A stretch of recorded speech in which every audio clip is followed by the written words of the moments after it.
Assalamualaikum warahmatullahi wabarakatuh. Saya Fajar Budi Wibowo. Hari ini Jumat 30 Oktober 2020 sedang berada di Cipageran, Cimahi Utara, Kota Cimahi. Daerah yang menurut laporan masyarakat ada aktivitas pada tower yang sudah disegel oleh Satpol PP.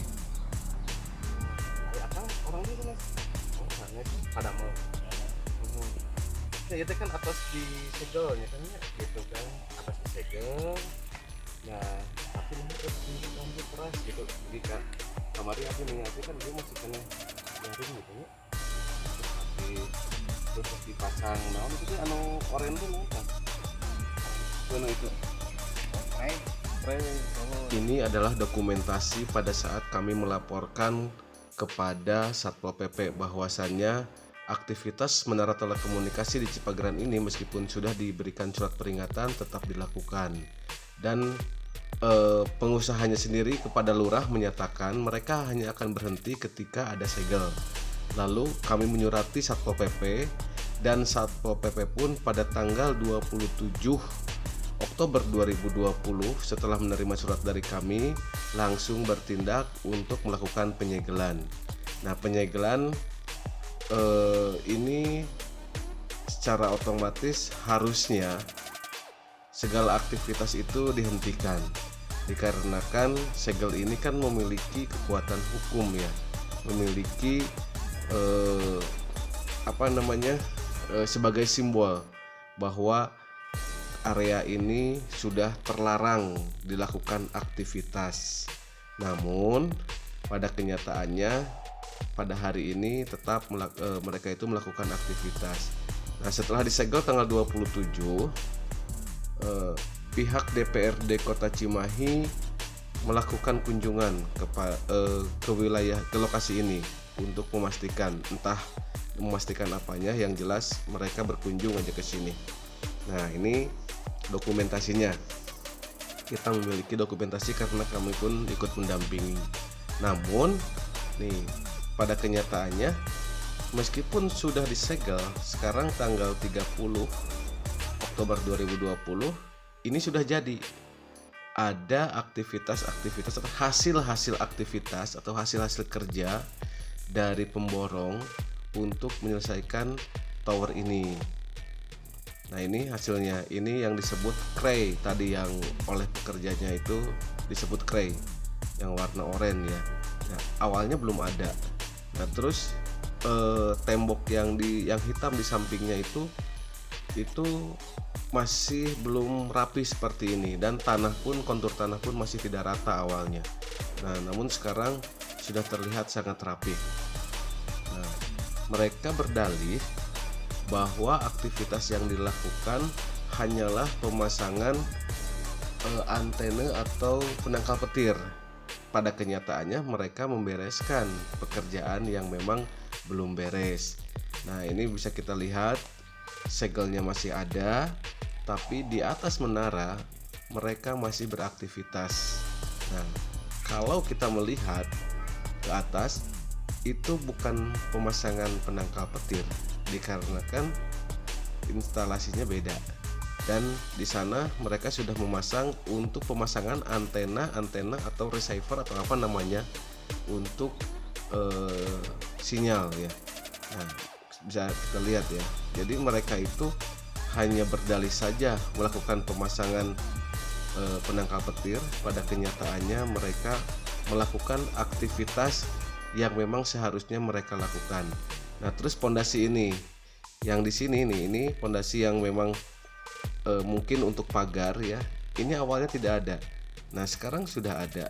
Nah, itu membuktikan bahwa mereka melanggar apa yang sudah ditetapkan dan mereka tidak menghargai apa yang menjadi ketentuan di Kota Cimahi. Segel hanyalah segel.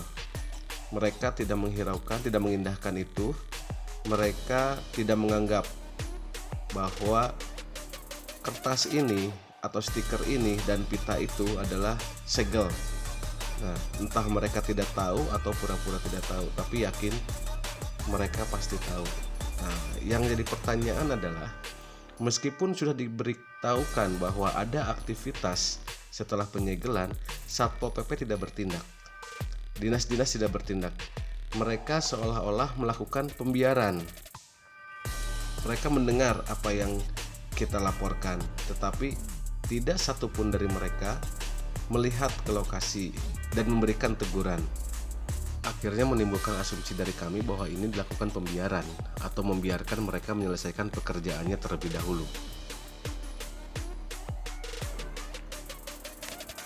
Assalamualaikum warahmatullahi wabarakatuh. Saya dari Sebastian Kapas ini. Di sini terlihat ada pembangunan tower yang berlokasi di Jalan Cibagaran, di mana pembangunan tower ini sudah disegel oleh Satpol PP Kota Cimahi pada tanggal 27, dan ternyata pada hari Jumat tanggal 30 adanya aktivitas yang dilakukan oleh pemborong atau pengusaha tower tersebut. Saat ini saya sedang ada di lokasi pembangunan menara telekomunikasi ilegal ya, yang memang izinnya itu belum dikeluarkan oleh pemerintah Kota Cimahi. Hanya seperti yang dilihat, di sini sudah terpasang pita apa namanya ini? Pita segel ya, atau pita Satpol PP. Nah, di sini yellow tape ini ternyata diabaikan dan tidak digubris sama sekali. Terbukti pada saat penyegelan di sini itu masih tidak seperti ini, belum rapi seperti ini. Dan yang sekarang terjadi, mereka menerobos, para pegawai ini menerobos masuk dari segel yang dipasang oleh Satpol PP ini. Nah, bisa dilihat bahwa di atas ini mereka masih tetap bekerja ya, dengan tidak menghiraukan apa yang sudah terpasang oleh Satpol PP tersebut.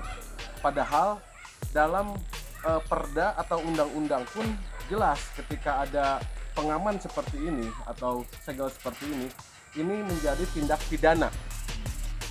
Menjadi tindak pidana yang memang harus segera dilakukan penindakan oleh aparat yang berwenang. Ini bukan lagi urusan Satpol PP, tetapi bisa menjadi urusan dari kepolisian. Nah, mereka sengaja melakukan hal tersebut dikarenakan saya yakin bukannya tidak tahu, tapi pengusaha-pengusaha ini sengaja melanggar dari aturan-aturan yang ada di Kota Cimahi. Kewibawaan Kota Cimahi ini jatuh. Kewibawaan Kota Cimahi ini adalah kewibawaan pemerintah Kota Cimahi ini telah diinjak-injak oleh para yang tanda kutip katanya investor. Padahal yang disebut investor itu, mereka itu harus berizin dan melengkapi kelengkapan administrasi investasi di Kota Cimahi. Nah, mereka ini belum berizin, mereka ini masih ilegal. Jadi tindakan-tindakan ilegal seperti ini seperti dilakukan pembiaran.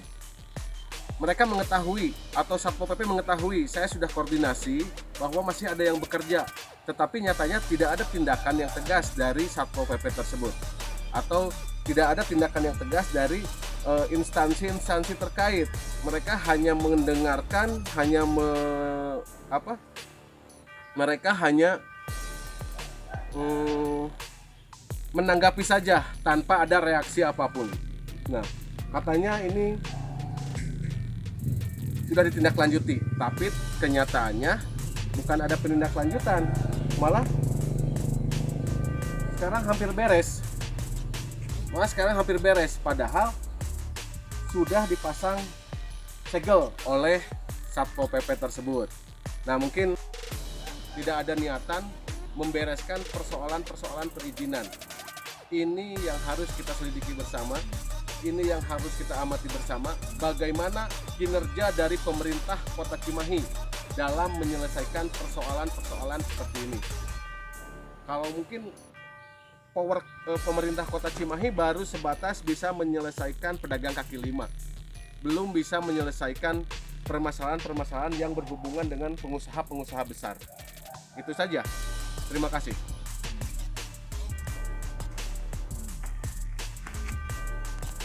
Ada hal yang ingin saya tanyakan sebenarnya kepada pemerintah Kota Cimahi, karena setiap pengusaha atau yang membangun menara telekomunikasi yang tidak berizin di Kota Cimahi ini, ketika ditanya mereka sudah berkoordinasi. Nah, koordinasi itu dengan siapa dan bagaimana koordinasinya? Nah, terus yang kedua, mereka hampir senada semua berbicara bahwa pengurusan perizinan di Kota Cimahi, terutama menara telekomunikasi itu sulit dan mahal. Nah, ini yang harus dibuka ke publik oleh pemerintah Kota Cimahi. Sulitnya itu sulit seperti apa sebenarnya? Mahalnya itu mahal seperti apa? Apakah memang harga dari atau biaya yang ditentukan itu tinggi, atau ada biaya-biaya lain di luar dari ketentuan yang ada, sehingga si para pengusaha ini merasa keberatan atau merasa diberatkan dengan harga-harga pengurusan perizinan menara telekomunikasi yang ada di Kota Cimahi. Ini harus segera diterangkan kepada publik agar asumsi publik tidak negatif terhadap pemerintah Kota Cimahi, karena kami tidak mau pemerintah Kota Cimahi seperti yang pernah terjadi sebelumnya. Semoga Cimahi ke depan lebih baik.